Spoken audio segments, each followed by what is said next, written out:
Live from EverBank Field, Titans Haven here in Jacksonville, Florida.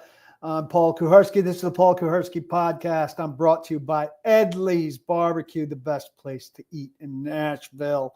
Casual, fantastic barbecue dining. I'm perched precariously on a step that makes sense out of this Jacksonville Jaguars radio. And a little squeaky there as well. Another Titans loss, 3-13 with one to go. And Titans sitting at number 2 in the draft order currently. They lose to Houston and Nashville next week, and the Patriots beat the Bills. Not impossible by any means, given that the Bills will be resting people. Because their seed is sewn up in the AFC, and Titans could be drafting number 1. But even at number 2, Patriots probably trading out of that pick, given that they don't need a quarterback.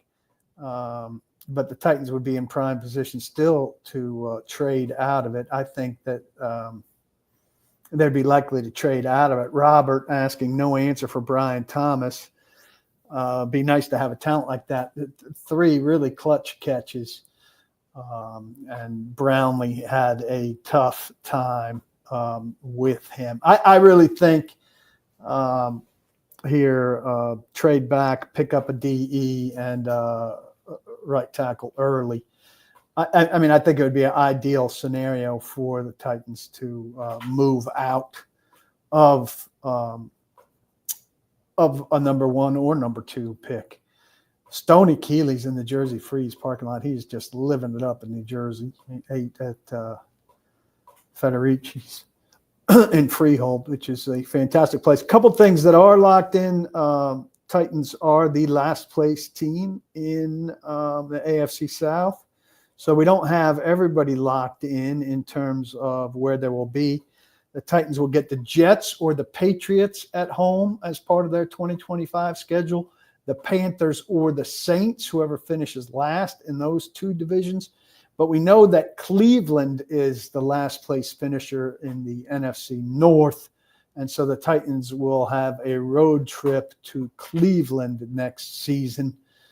Cleveland in September, lovely. Cleveland in December.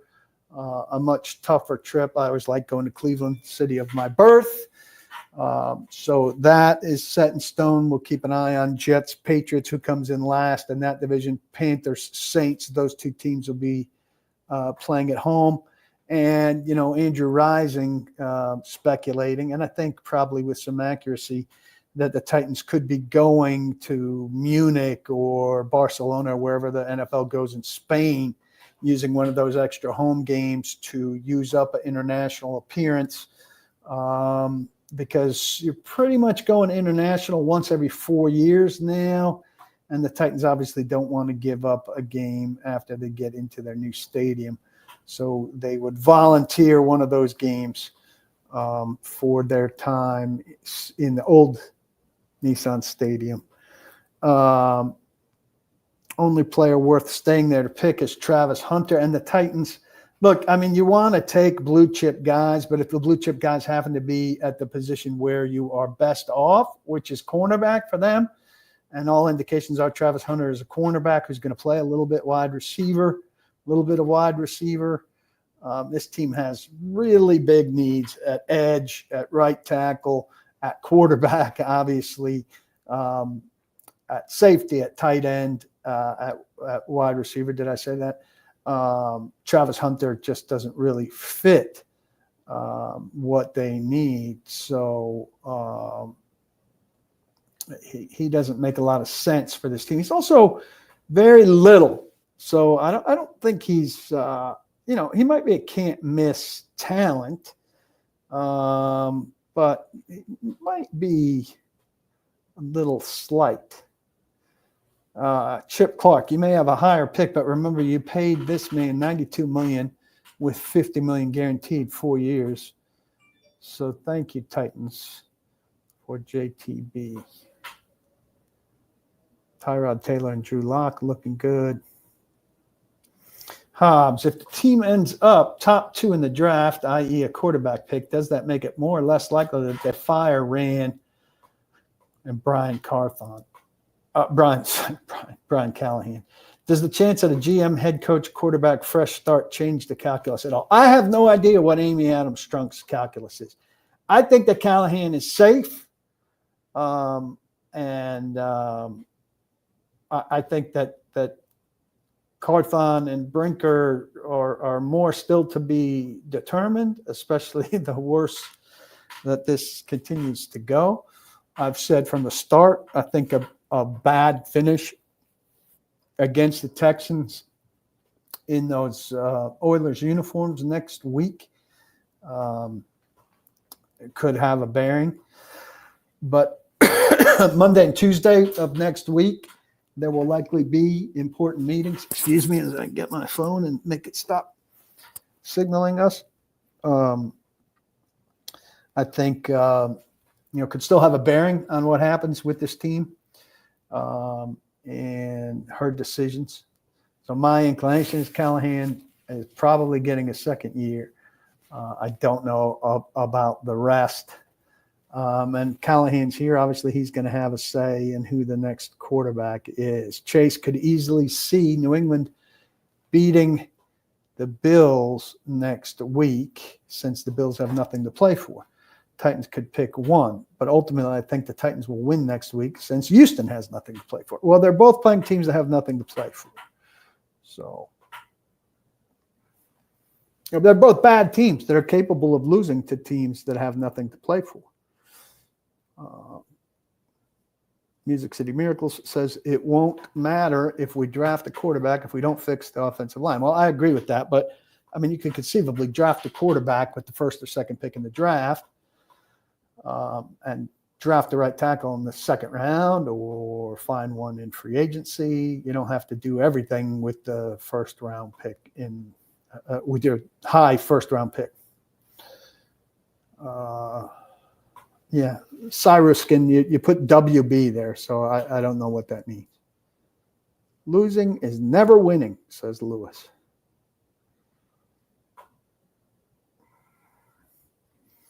Vader Jaws. Do we trust Carthon to A, trade back for more quality picks, and B, draft those picks into quality players? If not, time for him to go. Carthon hasn't traded back with effect. Now, Carthon with hand-holding from Brinker, maybe. Draft those picks into quality players. Well, it's harder to mess up higher, we think. Maybe. I don't know. The one thing that concerns me, I want them to trade back. But, and Stoney has agreed with this, and we heard this from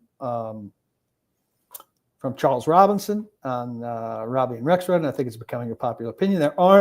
This is not a deep draft. This is not a big-time draft.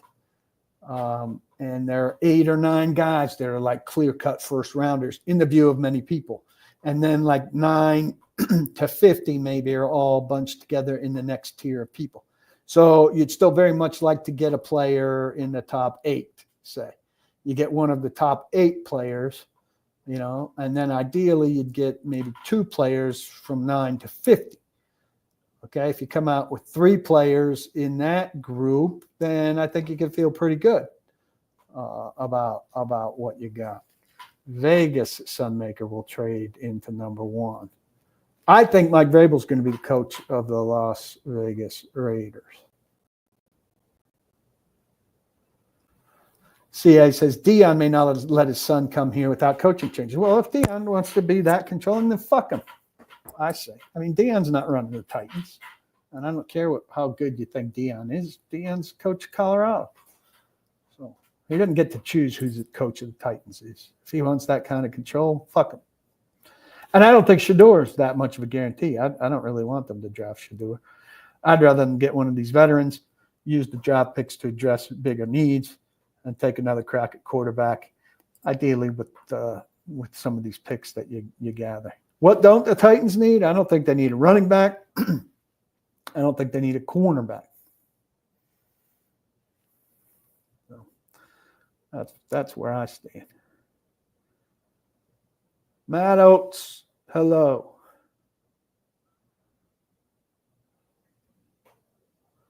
It's cold in this booth. Like there's heavy air conditioning on. These guys who call the games for the Jags, I think Baselli's one of them, must really, really love be big sweaters. Carr and Kirk, Lewis says, are done. Well, veteran quarterbacks are allowed to have last acts. Those guys are going to be playing somewhere next year. I wouldn't have a problem with either of them. I think I'd prefer Carr. I think Carr was cheaper. I think he's less close to done. So that's my stance. Please stop the international games. Matt Oates is against the international games. You liked Gifford today, Brian B. says. Yeah, I just covered the week draft class, Chris. Hard to judge much from Jalen Duncan. The Jalen Duncan judgment has happened already. It's not very good. Blake Bedingfield thinks he'd be fine if he was, backup interior offensive lineman who would play tackle in a pinch. But he's a backup guard. So if he's on this roster as a backup guard, that's fine. If you're looking for more from him, you can't. What's more interesting as a writer, RGW says, covering a good team or a team like this one?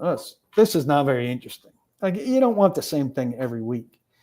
And they've been bad for 3 years in a row now, so good would be more interesting.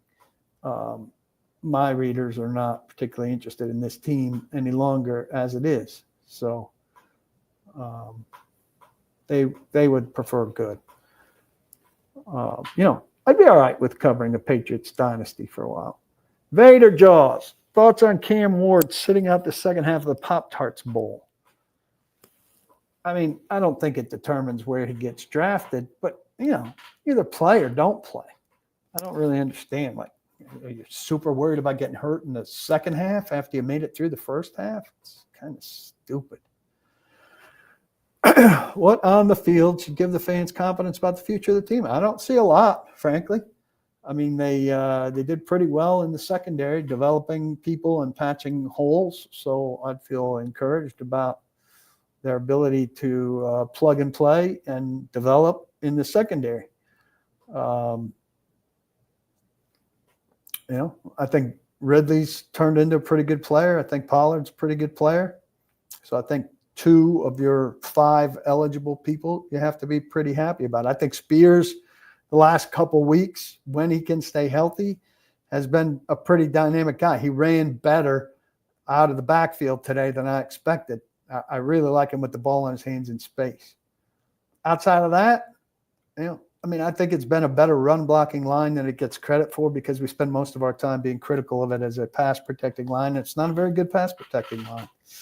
But I see bright futures for Latham, Skoronski, Cushenberry.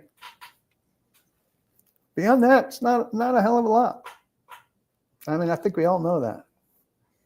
Willing to bet Houston sits everyone next week, not only to rest before the playoffs, but also to hurt Titans draft stock and make Cali safe since Amy just cares about Texans games. I don't think Houston gives a fuck about the Titans draft stock. They're just another team for the Titans. I mean, they're not playing a game with a draft factor in it. They're concerned, just like every other team, about what the game means to them. And they'll put probably second stringers on the field and intend to win the game, like most teams do when they take the field for a game.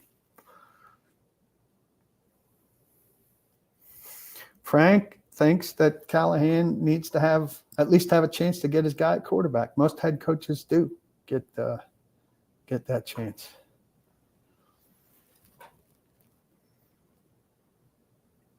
I'd give Callahan a little bit more of a chance. I would. Why did Awuzie sit so much today? I mean, I felt like he was in the game a lot after the start. Baker was out there at the beginning, but after that, Awuzie was in a great deal. I don't think he's really still hurt. Jeremy says this draft they need to trade down and get a lot of picks. Too many holes. And like you said, half the team's contracts are up after next week. There's not that many contracts up, not that many important contracts up. Two important guys, Brunskill, NWI is the most important one. But there's nobody great on this team whose contracts are up. But, yeah, I mean, they have holes. They need draft picks. What are the best options in free agency? Well, Sam Darnold's the only quarterback, David, scheduled to be a free agent. He probably gets tagged, so it would take a trade to get him. After that, not anybody you'd be excited about, but guys expected to come free: Carr, Cousins, long shot Stafford. So those are the guys you're going to hear the most about. Yeah, dig up. They've been fixing the O-line for 5 years, but it doesn't mean you stop trying. You don't stop trying until you get it fixed.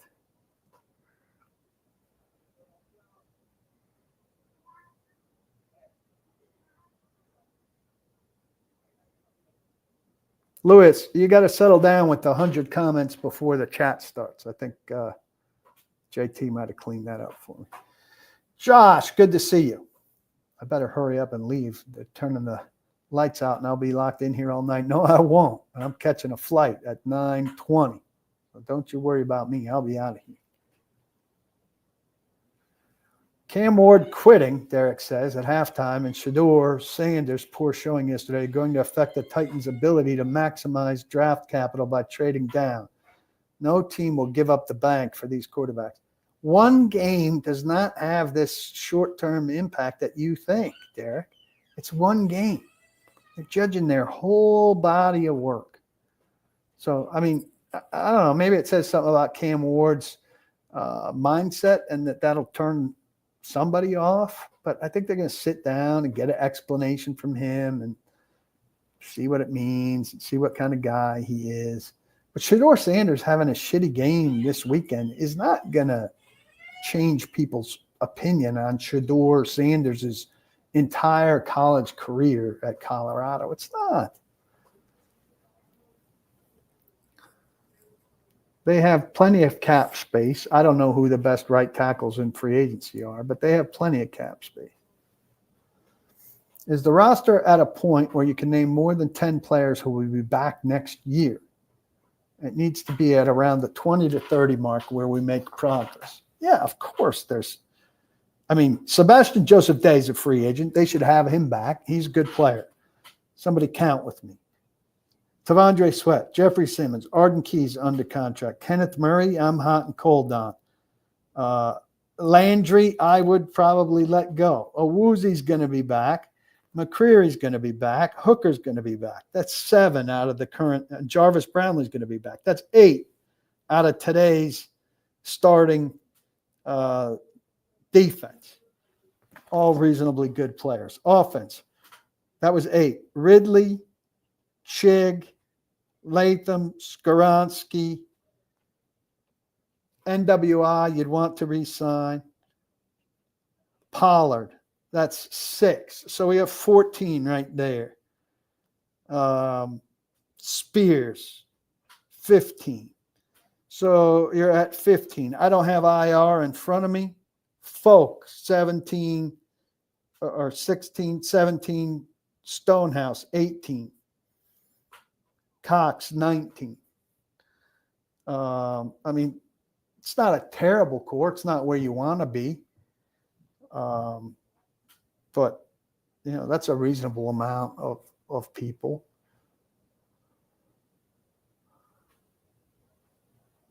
Vrabel heading to Pittsburgh. So you got a surprising retirement announcement for us about what's going on in Pittsburgh. And that'd be a hell of a job.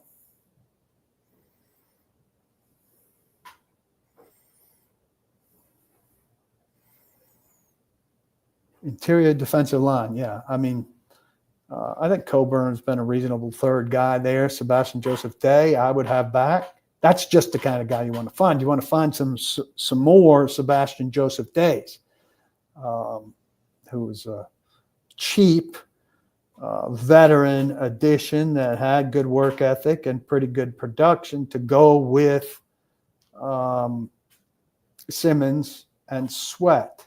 So that's another position I could have listed with cornerback and with receiver as a position. You had another low target game for the $92 million wide receiver. If Callahan can't scheme up 10 targets for Wrigley on a 3-win team, you have no faith in him going forward. Yeah, we've heard this from you before. I need to get in here and see what exactly. They don't give us paper, which is ridiculous. Can't get a paper box score here. So I got to flip screens over here and go see Ridley, 6 targets, 5 catches, 84 yards. I will say they only hit on 19 passes, and they really didn't do much in the passing game, 193 yards. Chig caught 5. NWI caught 3. I can't remember any of them. Spears 3, Boyd 2. Vanette 1 with the touchdown. Yeah, I would have liked to have seen more Ridley, but, I think it's a pipe dream to think that you're going to get to him 10 times every game in this very limited offense when you're running it 31 times in a low possession game. Now, they managed to target Thomas 10 times. He had 7 receptions for 91 yards, which is a very nice game. 13-yard average, and he got in the end zone. Well, Ridley had a 16.8-yard average. So, not a terrible game by any means. And no, Ridley would like to get to 1,000 next year. Stoney says Raiders field tailor-made for a Vrabel run. I just think Brady is going to get involved now, kind of as the acting owner. He didn't go do all of this stuff to be a token guy there. And if he's going to act as the owner, he's going to get rid of Pierce and Vrabel's his guy. So it makes perfect sense for him to go there. Spears has a concussion, ruling him out for next week and ruling Duncan out for next week. I mean, it makes sense to shut a guy down with a concussion who's had a concussion earlier this season. So I don't have any problem with that, Ed Henry. Let's retweet out there. If you're watching on Twitter, I appreciate it. If you're watching on YouTube, I'll answer questions there later on, which I'll check out. Appreciate you if you're listening later on Apple, on Spotify, on iHeart. Please rate, review, and all that good stuff. Thumbs up on YouTube and subscribe and all of that good stuff. I appreciate it. I'm brought to you by EDLEY'S BBQ, which is the best barbecue in and around Nashville. 8 local locations. I can't recommend enough. If they have the dry rub fried ribs, it's my favorite thing to eat in Nashville. You should check it out as well. And Brymac, over 59 years of industrial and commercial experience in heating, cooling, plumbing, and electric. Responsive, cost-effective, and quality service. They won the Department of Homeland Security Small Business Achievement Award in 2012. Check them out if you need any of those services. They are kind enough to send me on the road, so I'm at all of these games, which is a huge, huge component of my small business. So please consider them. CA is not sold on Shedeur Sanders, but he thinks he's our best hope. Might as well get someone who's got superstar possibilities. No guarantee we get Manning, while keeping Callie, we may go 2-15. There's no guarantee you get Manning. Look, whoever's in that first spot next year is either getting Manning or getting a windfall for Manning. So, it's no guarantee the Titans could get up there for him. Sabine says, I could see Carr being a Joe Flacco type. If you surround him with a good team, I think he'd be potentially better than Joe Flacco. And keep in mind that Brian Callahan has worked with him before. He was connected to Las Vegas or Oakland once upon a time. Jacqueline wants more upbeat. Crazy how folks like to predict the worst for a player. Well, there's a lot of reason to predict the worst for a lot of people, given what is going on now with this team. You know, it's been a long, long time since Archie Manning. Sergeant Bubbles is asking, do I think Deion pulls an Archie Manning in the draft trying to prevent certain franchises from taking his son? Yeah, look, if the Titans wanted to take his son first or second in the draft and did so against his will, what are they going to do? Is he going to sit out a year? I don't buy it. I don't buy it. So, you know, he could threaten all he wants, but I don't know what it's going to achieve for him. And, you know, most of these teams are a mess at the top of the draft. So I'm not. You want to trade one mess because you're sure that another mess is going to be so much better? I don't really understand the one over the other, unless you know a guy somewhere, you know. So who does he know? Mac Jones, William, doesn't do anything for me.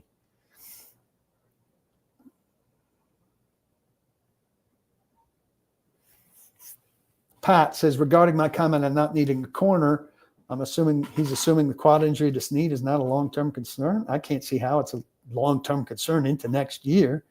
But even if it's not, I think the corners that they have, Brownlee's a good corner.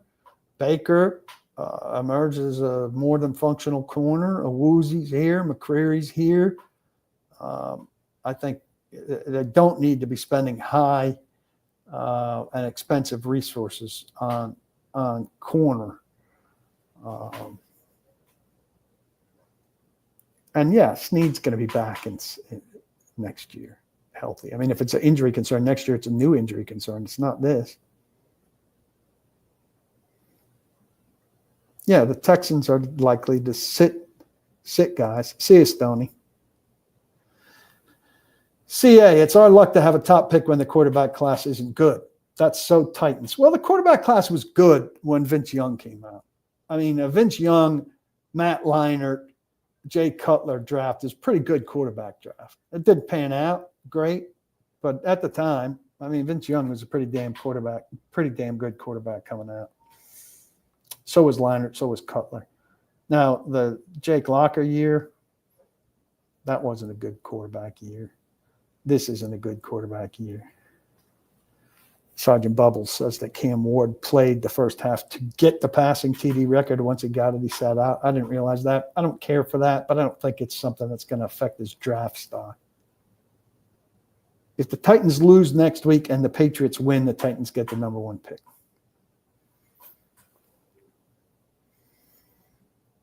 Yeah, Jeff Nichols, you're right. I mean, he said he was on the keep the Callahan train until the last 2 weeks. Has shown no ability to get anything going consistently on offense.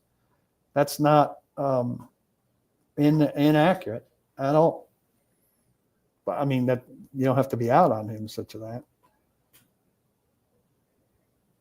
Spears isn't durable enough to be a 3-down back. I agree with that.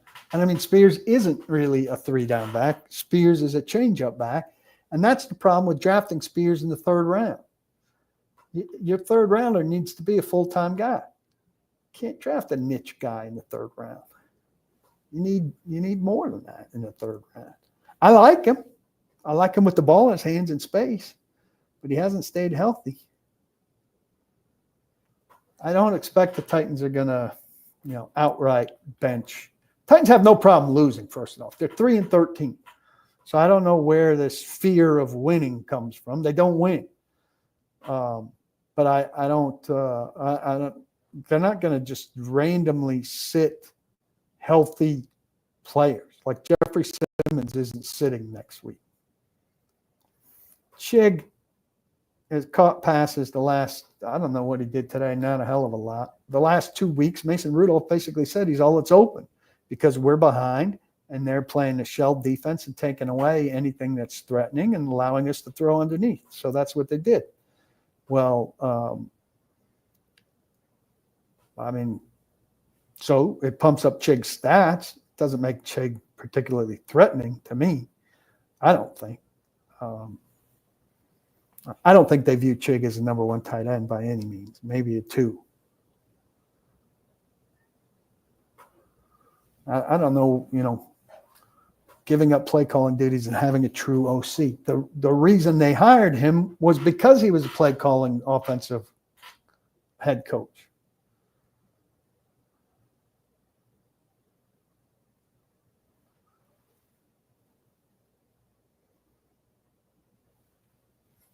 Scored 19 total in 2 games versus the Jags, who give up 26.4 a game, by the way, and got swept. If we're trying, this is telling. I mean, if you can't tell that they're trying by watching them, I'm a little confused by that.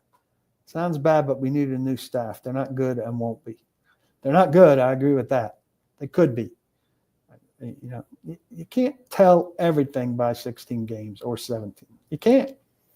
I've put it out before. You can go look it up. There are a lot of really good head coaches in the league that started shitty. Among them, Dan Campbell. Callie is back next year. I don't know about Rand. Chicago tends to be intimidated. G says, I think Mike goes to Chicago. Perfect spot for him. Chicago tends to be intimidated by big personalities. Yeah, Ben, we've been talking about Rand Carthon and Brian Callahan for weeks. I don't know why you're acting like we're finally at the point where we could discuss it. It's been a conversation topic. What about Justin Fields? Not as enticing to me as some of the other guys we're talking about. And we want processing and accuracy are the things that Callahan wants the most, and Fields' issues are processing and accuracy.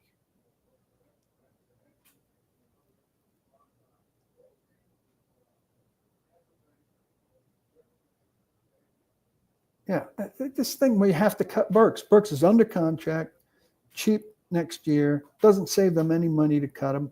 He'll be in camp, I would imagine. If he gets cut, he'll get cut at the end of camp because they don't have a roster spot for him, which you hope they don't.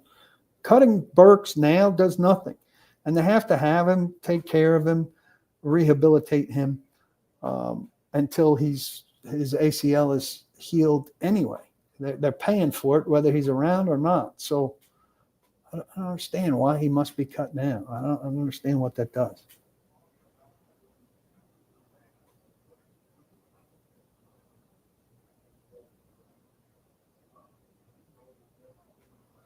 Can't see how Amy would be accepting of this after firing Vrabel for 6 wins with the worst roster in Levis's rookie season. Well, that's not why she fired Vrabel. That's part of why she fired Vrabel. She fired Vrabel in large part because of the personal dynamics that Vrabel had and didn't have with Rand. And she wanted a collaborative spirit. She wasn't getting from Rand. She wasn't getting that from Vrabel. She is getting that from the people she has now. So why the fuck does Adam Schefter feel like he's got to tweet about President Carter dying? Like, does he think he's the guy who has to tell all news? Like, people don't know that Jimmy Carter died unless Adam Schefter tweets it? I fucking hate that.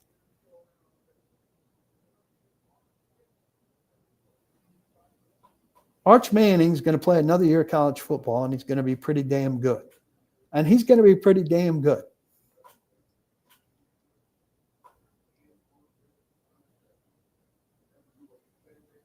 Apparently, Dion, according to Michael here, has given his blessing to Callahan and would be okay with Tennessee. But again, I don't give a fuck if he's okay with that or not.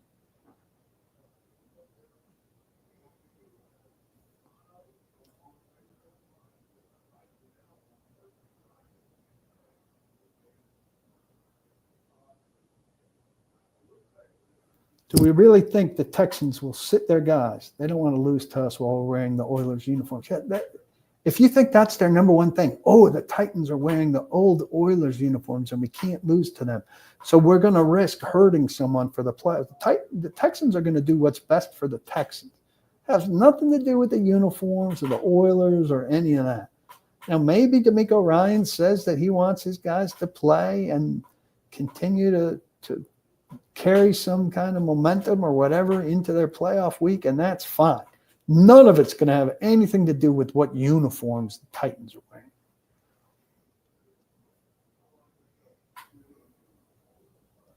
How often does a team with a clear need at quarterback drafting top 2 not draft a quarterback? Probably not that often. But there are plenty of times that a team with a clear need at quarterback drafted a quarterback at number 2 and shouldn't have.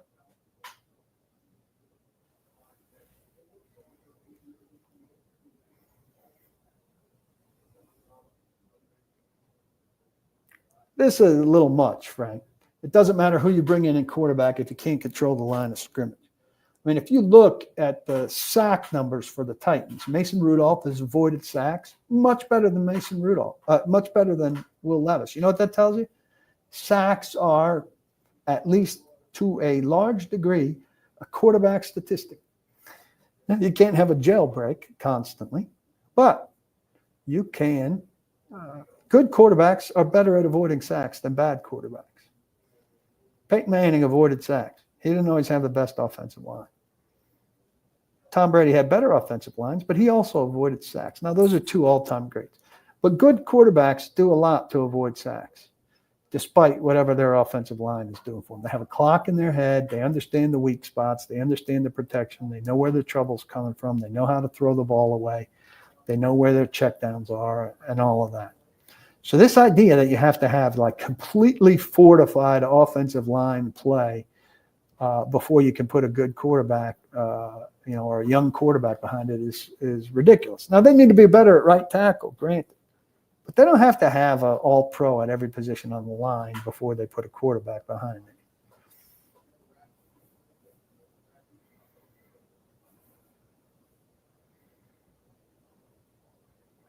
Yes, Jim, they're wearing Oilers throwbacks last week. These are not the only 2 choices, John. John says, would you rather draft a quarterback or give the bag to Darnold if he's available? I would rather do neither of those. I would rather find some middle ground with Kirk Cousins or Carr. Because giving the bag to Darnold is going to involve also trading picks because he's going to be franchise tagged in all likelihood. So Tajay Spears, Buck says, showed some pops today, but his vision and elusiveness leaves a lot to be desired.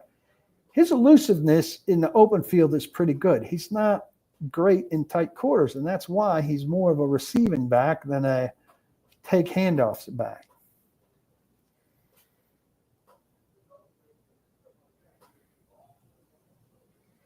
This is not true either, John. It only works when the GM can pick the coach. There are plenty of teams that are not structured that way. Kyle Shanahan picked the GM. Kyle Shanahan's a damn good coach, but John Lynch didn't pick Kyle Shanahan. So it's just not a fact. Yeah, I've seen this against the spread, which is really, really remarkable. Titans are the first team in the Super Bowl era to lose 14 games against the spread in one season. They're 2-14 this year, which is really remarkable because how many games have they been favored in? I think they were favored against the Colts. I think they were favored in the home game against the Jags. Might that have been it? 2 games, maybe 3, the Patriots. So to be dogs and consistently lose against the spread is really a testament to how bad they are. And somebody else, I think Nick Suss said in the press box when we were bullshitting after the game, if you bet $100 with the on the Titans, I don't remember exactly what he said, but you could have won $85,000 betting the right way with the Titans this year.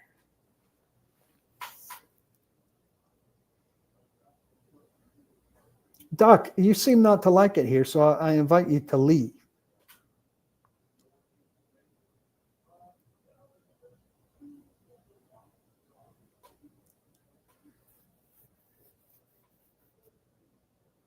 Do I think that DeMarco would cares that it would be the 3rd loss in a row if they lose to the Titans? No, not if whatever they put on the field that tries its best to win is what he thinks is best for them coming into the playoffs.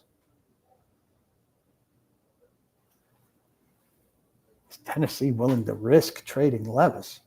I don't think. I mean, they can't trade Levis unless they get a quarterback back. There are limited quarterbacks out there. They need to have second quarterback. Are they willing to risk trading him because he could turn into something elsewhere? Yes, but they have to have a second quarterback on the roster, and right now he's the only quarterback that they have under contract. Tighten up times. Yeah, Paul, great idea. We're going to have the second or first pick. Let's sign Carr. Because I don't think that Shedeur Sanders is going to be a good NFL quarterback. And I definitely don't think Cam Ward is going to be a good NFL quarterback. And I don't want to see the team burn picks when it could get the defensive end out of Penn State if they trade back a little bit, Abdul Carter. Trade back a little bit, stock up on picks, and get yourself in a position where you've got some resources. But you be a simpleton and think if you have a high pick, you must take a quarterback, whether he's good or not. Doc, I don't think that Wilson's coming available. Why would the Pittsburgh give up on a guy that it's had a good time with? I would take Carr out of those guys based on Callahan's relationship with him. I didn't say that Shanahan wasn't a true guru. You said, or somebody said, the only way it works is if the general manager picks the coach. And that's not how it worked in San Francisco. I can find you other examples. Given, 10 minutes to go do a little bit. Doc, I'm happy to have you as a paid subscriber.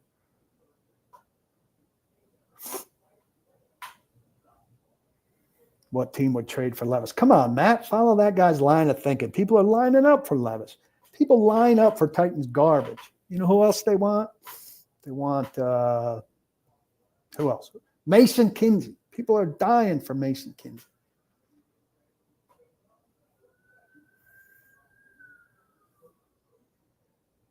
There will be 2 or 3 quarterbacks on the roster next year, Nate. Don't worry. They really will. I'm not sure that Rand makes it through this season. So asking if he makes it through next season, I think if they keep the status quo and this team starts shitty next year, these guys could be gone at the midpoint.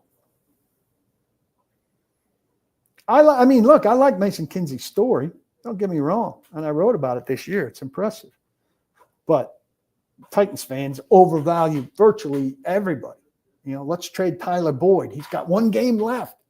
Never mind the trade deadline's dead. He's got 1 game left under contract. Surely somebody will give us T. Higgins for Tyler Boyd.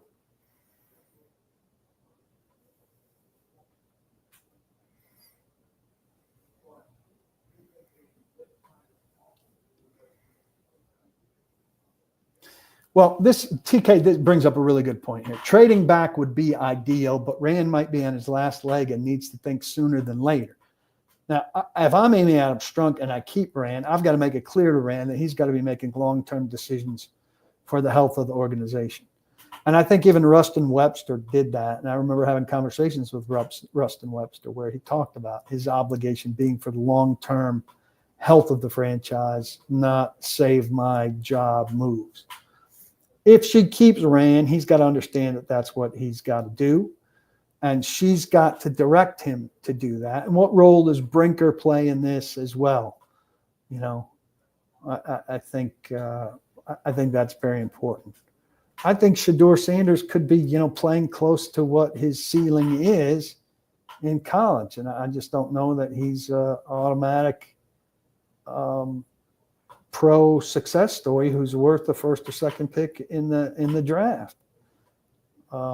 Look, most quarterbacks are going to bust, a high percentage of them. So, look, one school of thought says, well, you got to take them until you hit. Another school of thought says, build your team up around him so that when you bring a guy in, you've got the best chance for him to succeed. Especially when I don't have a lot of confidence in the 2 top guys coming out. I'm in the second school of thought that would say, do the best you can to build up around him and wait for another class.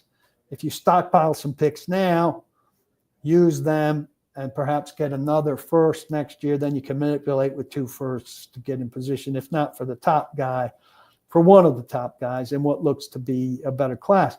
More and more guys are going to stay. We saw the Penn State guy who's got some promise. He stayed. More and more guys are going to stay because they got NIL, so they can make some money in college. And they can make some money in college, stay in college, and refine their game and come into the league as better players. So I'm all right waiting on some of that.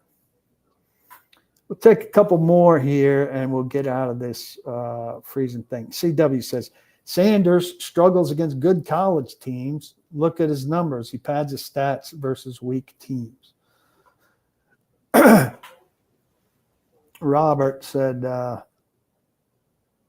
here's a good question from Vader. How is Brinker's job performance rated? How does he get on the hot seat, if at all? I mean, these are questions we don't really know the answers to. I mean, we know some of the things he manages, the stadium, he oversees, travel and all of the football stuff that's not personnel. Well, you have to be goofing up for that stuff not to go well. Now chiming in on the personnel. I suspect he didn't chime in on the personnel much in Rand's first go round, right? Doing the personnel on his own. And I suspect that he would be more active second time through. I don't know. But yes, I don't know how Brinker's job performance is rating and whether he's on the hot seat or not, and based on what. But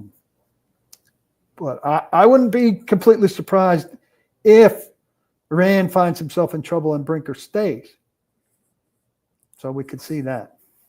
I mean, we'll see if that's possible.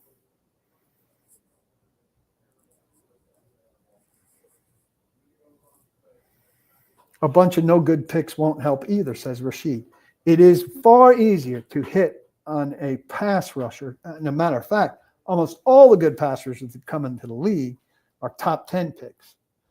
Now, most of the quarterbacks are too, but the quarterback hit rate, I guarantee you, is less than the pass rusher hit rate high in the draft.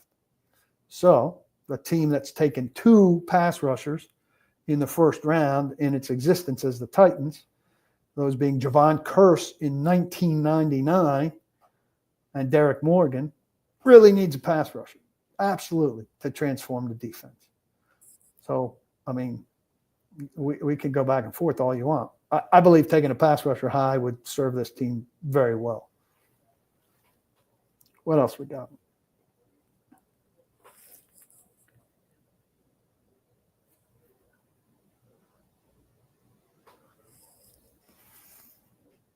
Donnie says, I bet the Commanders and the Broncos are glad they didn't think they needed to build up before they took their guy at quarterback. Nobody thought Nix would be good. I didn't think Nix would be good. And I'm not sure Nix will be good long term. We'll see. I think a lot of people thought Jaden Daniels would be good. And the difference between 2, by the way, and 11 or 12, where Nix went, is a mile, right? Taking a guy 12 is a lot different. What pick did Nix go? So I wouldn't put those 2 in the same basket by any means. Denver didn't have a pick it could have traded and turned into a wealth of picks. It either moved up a touch or stayed put and took a quarterback I believed in, which is fine. Jaden Daniels was highly rated. I think Jaden Daniels was more highly rated than Shedeur Sanders or Cam Ward is going to be. And look, they hit on Nix. As of now, they hit on Nix. That's great. I'm not saying every one of them misses. I have this conversation with Joe Ruxrod all the time. The better bet when a guy's coming out of college is to bet against him than to bet for him.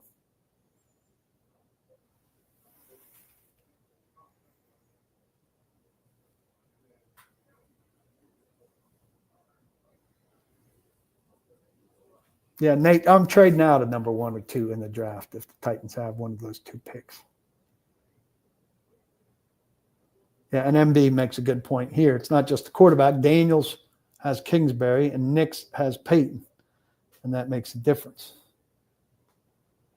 Bill Norfleet, there's no way I'm saying that out loud, and that's, he's bombed out in the league. He's been a backup in several places. Nobody wants him as a starter. I don't understand how you're saying that just to get me riled up. Jim says, if you don't draft a quarterback, I'd draft someone who gets the quarterback. I like that. All right. Going on to 51 minutes. I appreciate everybody who's come in. Please go to paulkuharsky.com and sign up. Great analysis coming.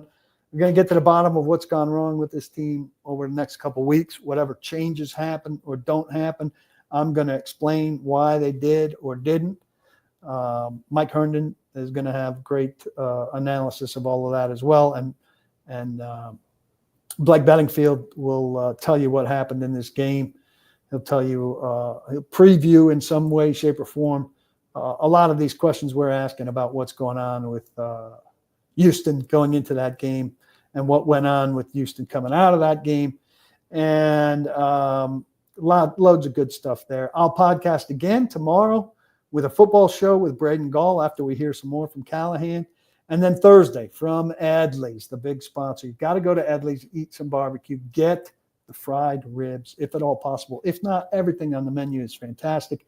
8 locations in and around Middle Tennessee. There's one near you. I am certain the one I go to is in Franklin, in Berry Farms, but also the factory. Donaldson, Gallatin, on and on. I'll be in East Nashville at 5 Points on Thursday. So appreciate you very much. Thanks for coming by. We'll see you again soon. Back in Nashville tonight. Vikes Packs nail biter on. Maybe I'll catch the end of that before I hitch a joint Uber ride to the Jacksonville airport. Get back in Nashville tonight. I appreciate all of you very much. 12 Days of Christmas still going on. Celebrate your asses off. Cheers. Don't block the box. And be sure, please, to lock your lock.